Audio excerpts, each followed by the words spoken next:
ટીમને પ્રશ્ન પૂછીશું। ધારો કે ડીને એટલે ચારે ટીમને એ પ્રશ્ન ફોરવર્ડ થશે। હવે જ્યારે જે ટીમનો પ્રશ્ન તો 2 ગુણ અને ચોથીને ટ્રાન્સફર કરવામાં આવે તો 1 ગુણ, એમ ફોરવર્ડ કરેલ પ્રશ્નના ગુણ મેઇન ટીમના 5, એના પછી 3, 2 અને 1 એમ રાખેલ છે। પહેલો જે પ્રશ્ન જે ટીમનો હશે એને પૂછવામાં આવશે, એના માટેનો એને 1 મિનિટનો સમય આપવામાં આવશે। સમય નોંધવામાં આવશે, જ્યારે બેલ પડે સમય પૂરો થશે એટલે બેલ વાગશે, એટલે એ પ્રશ્નનો જવાબ એમણે નથી આપ્યો એટલે બીજી ટીમને ફોરવર્ડ કરવામાં આવશે। બીજું કે જે ટાઈમ છે પહેલી ટીમનો જેનો પ્રશ્ન છે એને 1 મિનિટનો આપવામાં આવશે અને ફોરવર્ડ કર્યા બાદ 30 સેકન્ડ આપવામાં આવશે, એટલે એમને 30 સેકન્ડની અંદર એ પ્રશ્નનો જવાબ આપવાનો થશે। ત્રીજો રાઉન્ડ છે એમાં માઈનસ ગુણ રાખે છે, એટલે જે પ્રશ્નનો જે ટીમ ખોટો જવાબ આપે તો એમાં 2 ગુણ, પ્રશ્ન પાસ કરવામાં નહીં આવે એટલે જે ટીમનો પ્રશ્ન હશે એને જે જવાબ આપવાનો ન આપે। અને જો 5મો રાઉન્ડ લેવામાં આવે તો જેમ તમે પેલા કોણ બનેગા કરોડપતિ માં જુઓ છો ફોન આ ફ્રેન્ડ રાઉન્ડ કરીશું। તો પહેલો રાઉન્ડ આપણે શરૂ કરીએ। જે ધર્મ જે ટીમને પ્રશ્ન પૂછેલો હોય એમને ચર્ચા કરીને ધીમે ધીમે પૂછી અને એક જ જવાબ આપવાનો થશે અને એ જવાબ એ તમે કેપ્ટન નક્કી કર્યો હોય, કેપ્ટન આપે અથવા તો ટીમના બીજો સભ્ય આપે, પણ તમે એક જ જવાબ આપી શકશો, એ કાં તો સાચો હોય કાં તો ખોટો હોય। બરાબર? 1 મિનિટનો સમય। ગાયત્રી મંત્ર ઋગ્વેદમાં લખાયેલો છે। સાચો જવાબ તો સ્વામી વિવેકાનંદના ગ્રુપના પ્રથમ રાઉન્ડની અંદર સ્વામી વિવેકાનંદ ગ્રુપ ટીમને અંદર મળે છે 5 ગુણ। ત્યાર પછી ભાસ્કરાચાર્ય માટેનો પ્રશ્ન,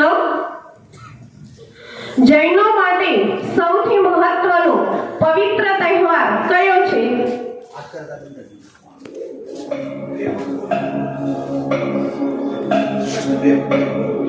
ફરીથી પ્રશ્ન પૂછીએ, જૈનો માટે સૌથી મહત્વનો પવિત્ર તહેવાર કયો છે?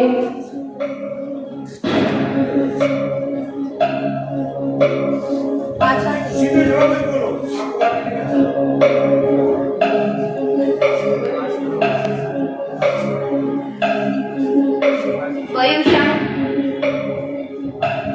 સાચો જવાબ ભાસ્કરાચાર્ય ટીમને પણ મળે છે પ્રથમ રાઉન્ડની અંદર 5 ગુણ।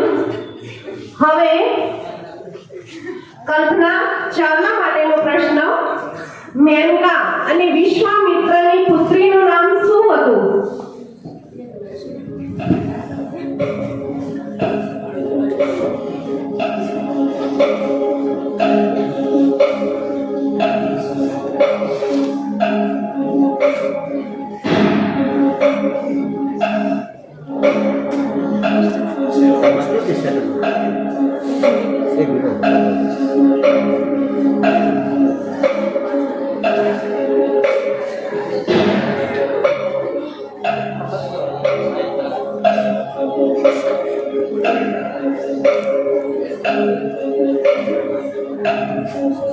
पास કરી શકાય ફ્રેન્ડ્સ વિચારો।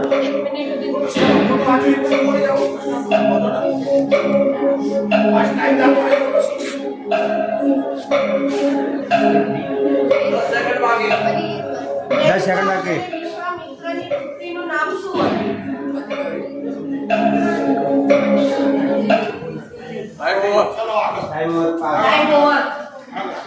હવે આ પ્રશ્ન ચાણક્ય ટીમને પાસ કરવામાં આવે છે।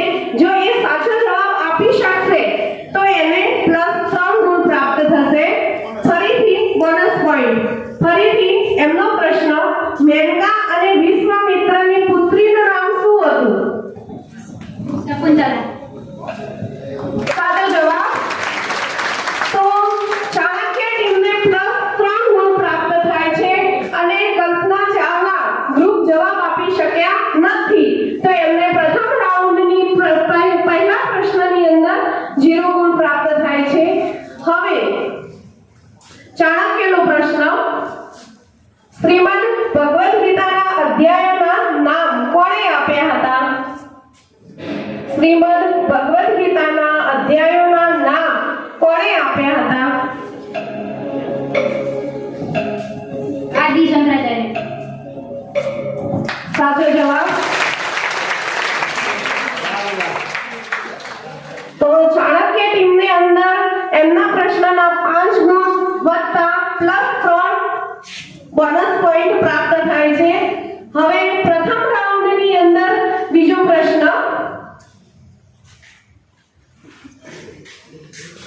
હિન્દના નેપોલિયન તરીકે કયો રાજા ઓળખાય છે?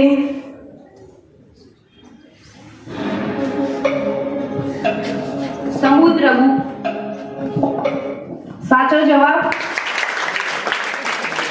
એ જોરથી તાળી પાડો. તો સ્વામી વિવેકાનંદને બીજા પ્રશ્નની અંદર +5 ગુણ પ્રાપ્ત થાય છે. ત્યાર પછી ભાસ્કરાચાર્યનો પ્રશ્ન, કયા રાજાને વિક્રમ આદિત્યનું બિરુદ મળેલું હતું? ફરીથી પ્રશ્ન, કયા રાજાને વિક્રમાદિત્યનું બિરુદ મળેલું હતું?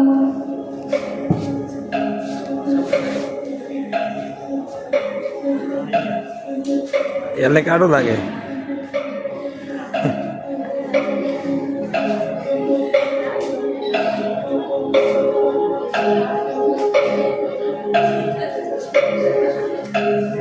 ફરીથી પ્રશ્ન, કયા રાજાને વિક્રમાદિત્યનું બિરુદ મળેલું હતું? વિક્રમાદિત્ય.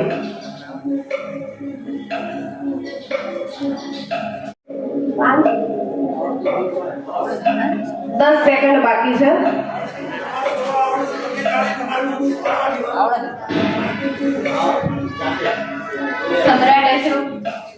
સમ્રાટ અશોક.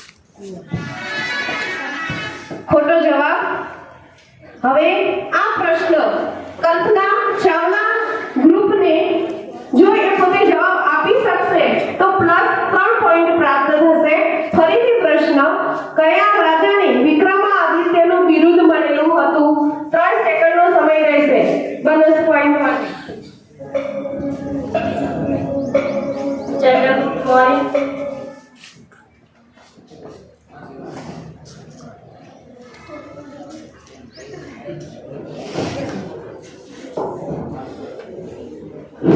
પ્રશ્ન અડધો સાચો છે, અડધો ખોટો છે.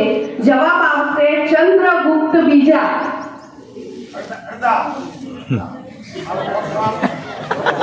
અને એમનો જવાબ હતો ચંદ્રગુપ્ત મૌર્ય. +2 આપો. +2. Very good. કલ્પના ચાવલાએ પોતાના બોનસ પોઈન્ટથી માર્ક્સ નોંધાવવાની શરૂઆત કરેલ છે. હવે એમનો પ્રશ્ન, કુંભ મેળો ક્યારે પૂર્ણ થાય છે? મહાશિવરાત્રિ. સાચો જવાબ. એમને +5 પોઈન્ટ. અરે ખુશ થઈ તમે તાળી નહીં પાડી હોવાની પછી. ત્યાર પછી ચાણક્ય માટે આ રાઉન્ડનો અંતિમ પ્રશ્ન, પ્રથમ રાઉન્ડનો, બનારસ હિન્દુ વિશ્વવિદ્યાલયની સ્થાપના કોણે કરી હતી? ફરીથી પ્રશ્ન, બનારસ હિન્દુ વિશ્વવિદ્યાલયની સ્થાપના કોણે કરી હતી?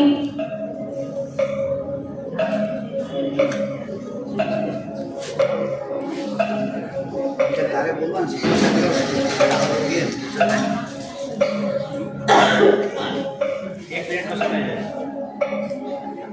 1 મિનિટનો સમય છે. જો તમને પ્રશ્ન ના આવડે. બનારસ હિન્દુ વિશ્વવિદ્યાલયની સ્થાપના કોણે કરી હતી?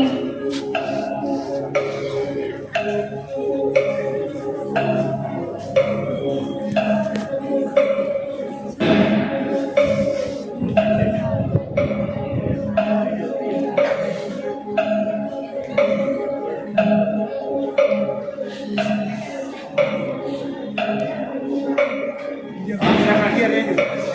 સેકન્ડ નાખી 10 સેકન્ડનો સમય બાકી છે.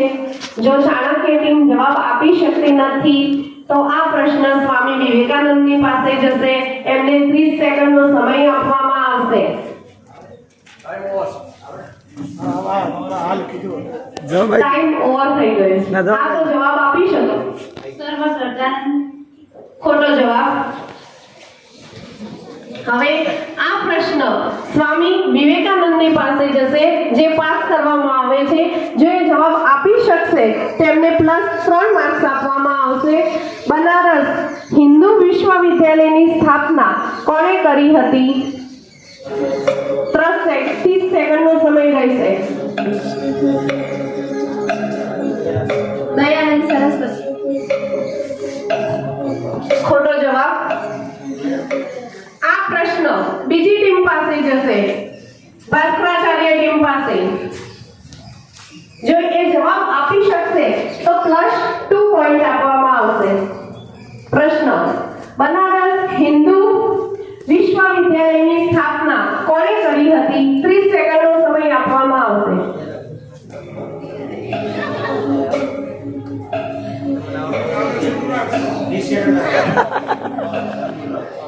કાગળમાં ન જોઈ જાય સાહેબ, એવું કાગળમાં જોઈ જાય છોકરા કે માવજી ભાઈ કે કાગળમાં જોઈ જાય. ખોટો જવાબ.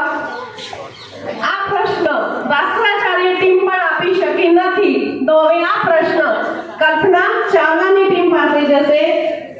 બનારસ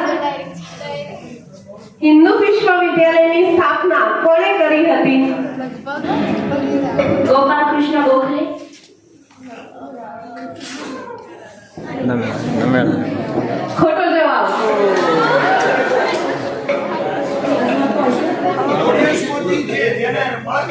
જે આપશે ને એને હવે ઓડિયન્સ માટે આ પ્રશ્ન, કારણ કે ચારેય ટીમમાંથી કોઈ પણ આ પ્રશ્નનો જવાબ આપી શક્યા નથી, તો ઓડિયન્સમાંથી જે જવાબ આપશે એમને ઇનામ આપવામાં આવશે બોલપેન. ફરીથી પ્રશ્ન, આ સાચો જવાબ આપશો તો બનારસ હિન્દુ વિશ્વવિદ્યાલયની સ્થાપના કોણે કરી હતી?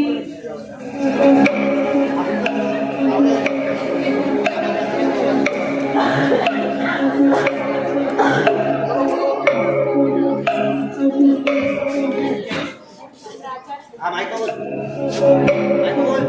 હેમચંદ્ર આચાર્ય.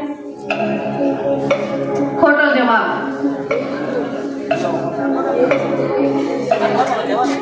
છે કોઈ સ્ટાફમાંથી. ખોટો જવાબ. સ્ટાફમાંથી જુડા સાહેબનો હાથ ઊંચો થાય છે, તાળીઓ પાડો ચલો. માઇક સાચો જવાબ મદન મોહન માલવિયા. જોરદાર તાળીઓ થઈ જાય. બનારસ હિન્દુ વિશ્વવિદ્યાલયની સ્થાપના મદન મોહન માલવિયાએ કરી હતી. હવે પ્રથમ રાઉન્ડના અંતે ચારેય ટીમોના માર્ક્સ જાણી લઈએ. સ્વામી વિવેકાનંદ ટીમને પ્રાપ્ત થાય છે 10 ગુણ. બંને સાચા જવાબ આપી શક્યા છે સ્વામી વિવેકાનંદ ટીમ. ત્યાર પછી ભાસ્કરાચાર્યને પ્રાપ્ત થાય છે 5 ગુણ. તેઓ એક પ્રશ્નનો જવાબ આપી શક્યા નથી. ત્યાર પછી કલ્પના ચાવલાની ટીમને પ્રાપ્ત થાય છે 7 ગુણ. તેઓ પણ એક પ્રશ્નનો જવાબ આપી શક્યા નથી, પરંતુ બોનસ પોઈન્ટની અંદર એ +2 જાય છે. ત્યાર પછી ચાણક્ય ટીમને પ્રાપ્ત થાય છે 8 ગુણ. તો પ્રથમ રાઉન્ડના અંતે સૌથી આગળ ટીમ છે સ્વામી વિવેકાનંદ ટીમ. ઉતાવળ કરજો પાછા સ્પીડ રાખજો હવે બીજો રાઉન્ડ. બીજા રાઉન્ડની અંદર નિયમોની અંદર થોડો ઘણો ફેરફાર કરવામાં આવે છે. આ બીજા રાઉન્ડની અંદર એના એ જ સિસ્ટમ છે. જો પ્રશ્ન ન આવડે તો એ પ્રશ્ન પાસ કરવાનો રહેશે. જો આવડે છે તો +5 ગુણ, નથી આવડતો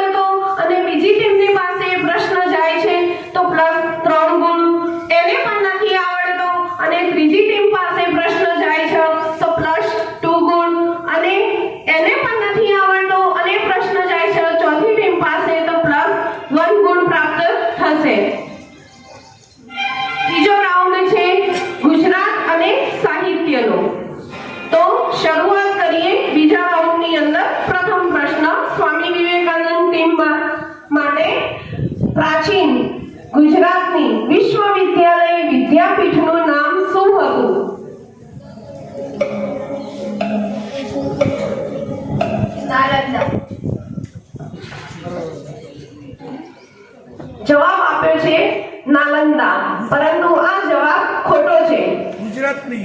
ગુજરાતની વાત પ્રાચીન ગુજરાતની વિશ્વવિખ્યાત વિદ્યાપીઠનું નામ શું હતું?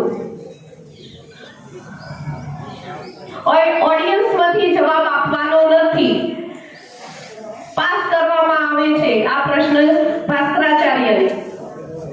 વલભી વિદ્યાપીઠ. સાચો જવાબ. ભાસ્કરાચાર્યને પ્રાપ્ત થાય છે +3 બોનસ પોઈન્ટ. હવે એમનો પ્રશ્ન ભાસ્કરાચાર્ય માટે, કળિયુગના ઋષિ તરીકે કોને ઓળખવામાં આવે છે? રવિશંકર મહારાજ. સાચો જવાબ. ત્યાર પછી કલ્પના ચાવલા ગ્રુપ માટે, અમૂલ ડેરીના સ્થાપકનું નામ શું હતું? ત્રિભુવનદાસ. સાચો જવાબ. થોડી અસમંજસતા હતી, પ્રશ્ન સાચો જવાબ આપ્યો કે ખોટો આપ્યો. હવે ત્યાર પછી ચાણક્ય ગ્રુપ માટે, ભારતની એકમાત્ર આયુર્વેદિક યુનિવર્સિટી ગુજરાતમાં ક્યાં આવેલી છે? ગુજરાતમાં. જામનગર. સાચો જવાબ. અહીં બીજા રાઉન્ડની અંદર હવે સ્વામી વિવેકાનંદ માટે માણભટ્ટ તરીકે પ્રસિદ્ધિ પામેલા કવિ કોણ છે? ફરીથી પ્રશ્ન, માણભટ્ટ તરીકે પ્રસિદ્ધ પામેલા કવિ કોણ છે? પ્રેમાનંદ. સાચો જવાબ. હવે ભાસ્કરાચાર્ય ટીમ માટે, સુગંધનું શહેર અને નવાબી નગર તરીકે કયું શહેર જાણીતું છે? પાલનપુર. સાચો જવાબ. ઓડિયન્સને પણ ખબર પડી ગઈ. ગુજરાતમાં સૂર્યોદય સૌપ્રથમ કયા જિલ્લામાં થાય છે? દાહોદ.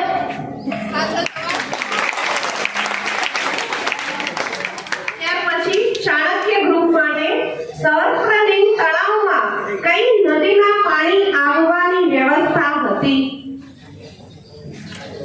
સરસ્વતી નદી. સાચો જવાબ. તો અહીંયા આપણે બીજો રાઉન્ડ પર પૂર્ણ થાય છે. બીજા રાઉન્ડની અંતે કોણે કેટલા માર્ક્સ મેળવ્યા, એટલે કે પ્રથમ રાઉન્ડ અને બીજો રાઉન્ડ, એ બંનેનું કુલ ટોટલ કેટલા માર્ક્સ થયા? તો સ્વામી વિવેકાનંદ બીજા રાઉન્ડની અંતે માર્ક્સ મેળવે છે 15 ગુણ. ત્યાર પછી ભાસ્કરાચાર્ય ગ્રુપ મેળવે છે 18 ગુણ.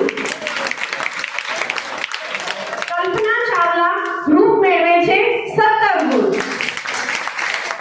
અને ચાણક્ય ગ્રુપ મેળવે છે 18 ગુણ. એટલે કે બીજા રાઉન્ડની અંતે ભાસ્કરાચાર્ય અને ચાણક્ય ગ્રુપ એ બંને સરખા ચાલી રહ્યા છે. હવે ત્રીજા રાઉન્ડની અંદર જોઈએ કે કોણ આગળ જાય છે.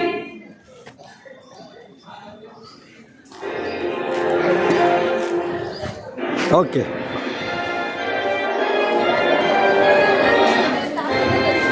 ત્રીજા રાઉન્ડની અંદર આપણે થોડો નિયમ છે એની અંદર બદલાવ કરીએ છીએ.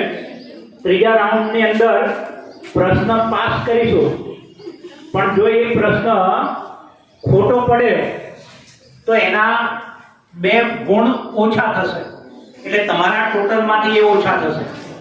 એટલે ન આવડે તો એનો જવાબ આપવાનો નહીં. એટલે ખોટા પ્રશ્નના 2 ગુણ માઇનસ થશે. ત્રીજો જે રાઉન્ડ છે એ ભારતનું બંધારણ. પાસ થાય એમાં માઇનસ થાય.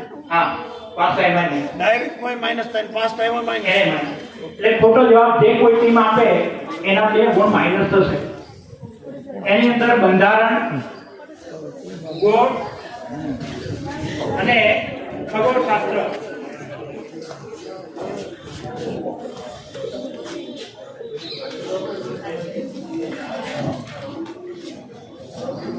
હવે સ્વામી વિવેકાનંદ ટીમ માટે પહેલો પ્રશ્ન. ભારતની સૌથી જૂની પર્વતમાળા કઈ છે? ભારતની સૌથી જૂની પર્વતમાળા કઈ છે? અરવલ્લી. અરવલ્લી સાચો જવાબ છે, 5 ગુણ. ભાસ્કરાચાર્ય માટે પહેલો પ્રશ્ન છે. રિઝર્વ બેંકનું મુખ્યાલય ક્યાં આવેલું છે? મુંબઈ. મુંબઈ, જે રિઝર્વ બેંક કહીએ એનું મુખ્ય મથક, એની હેડ ઓફિસ એ મુંબઈમાં આવેલી છે. સાચો જવાબ. કલ્પના ચાવલા ટીમ માટે પહેલો પ્રશ્ન. ભારતીય બંધારણનું હૃદય કોણ ગણાય છે?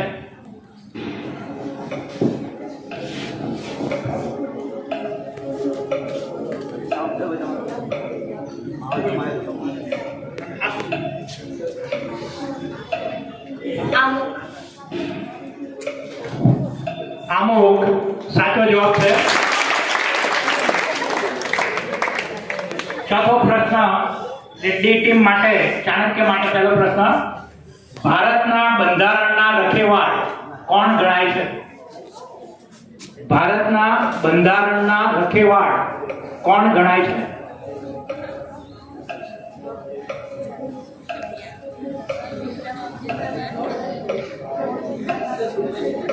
પ્રશ્નનો સાચો જવાબ હશે તો 5 ગુણ, ખોટો પડશે તો 2 માઇનસ. ડોક્ટર ભીમરાવ આંબેડકર. ખોટો જવાબ છે, -2 ગુણ. ચલો એક પ્રશ્ન સ્વામી વિવેકાનંદને ફોરવર્ડ કરી દે. એ પણ જો ખોટો જવાબ આપશે તો -2 ગુણ થશે. ભારતના બંધારણના રખેવાળ કોણ ગણાય છે? તમે જવાબ ના આપી શકો તો ના પાડી શકો છો, તો 2 ગુણ માઇનસ થતા બચી શકે. મળશે તો 2 મળશે.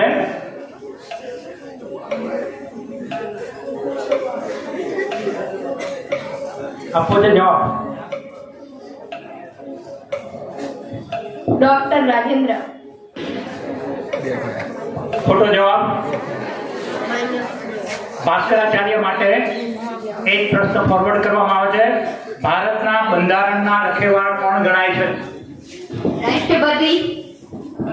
રાષ્ટ્રપતિ સાચો જવાબ, 2 ગુણ.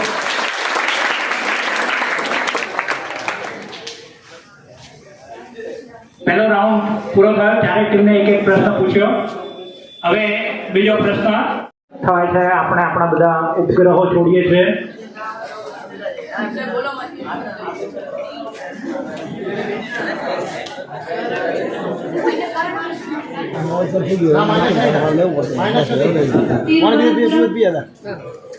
તિરુવનંતપુરમ ખોટો જવાબ છે. ખોટો જવાબ છે. જરા ઓડિયન્સમાં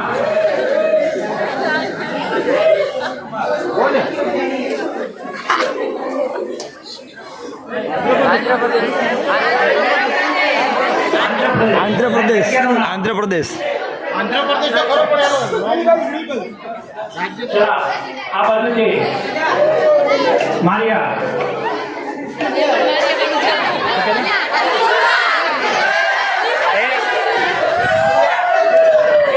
લોચો બનાવી ગયો. લોચો. શ્રી હરિકોટા સાચો જવાબ. શ્રી હરિકોટા ખાતે ડોક્ટર ધવન, સતીશ ધવન એ સ્પેસ સેન્ટર આપણું આવેલું છે, જ્યાંથી ઉપગ્રહને છોડવામાં આવે છે. મિત્રો, આ ચોથો રાઉન્ડ આપણો પૂરો થયો અને ચોથા રાઉન્ડને અંતે ચારેય રાઉન્ડના કુલ ગુણ એનો સરવાળો કરતા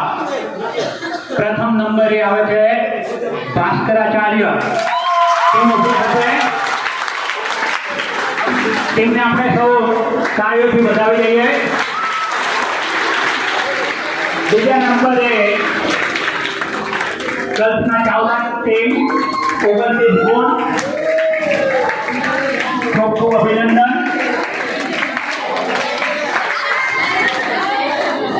ત્રીજા ક્રમે બે ટીમો આવે છે સ્વામી વિવેકાનંદ અને ચાણક્ય.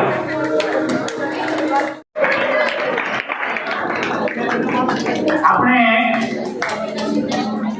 જે પહેલા નંબરે ટીમ આવે છે એમને નોટ અને પેન એ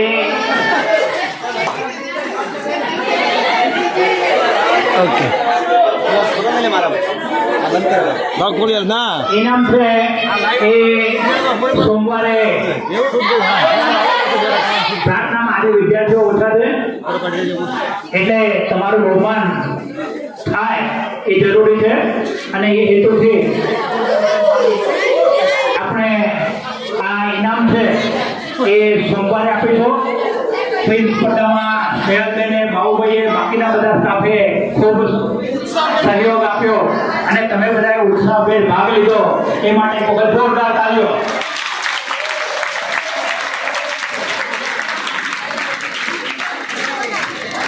ભાગ લેનાર તમામ વિદ્યાર્થીઓને ખૂબ ખૂબ અભિનંદન. નંબર આવે કે ના આવે, ભાગ લેવો એ મહત્વનો છે. એટલે જેટલાએ ભાગ લીધો એ બધા જીતી ગયા છે. ખૂબ ખૂબ અભિનંદન. હવે આપણો સમય પણ થઈ ગયો છે એટલે દરેક જણ બહેનો પહેલા ક્લાસમાં જઈ એમની બેગ લઈ અને નીકળશે.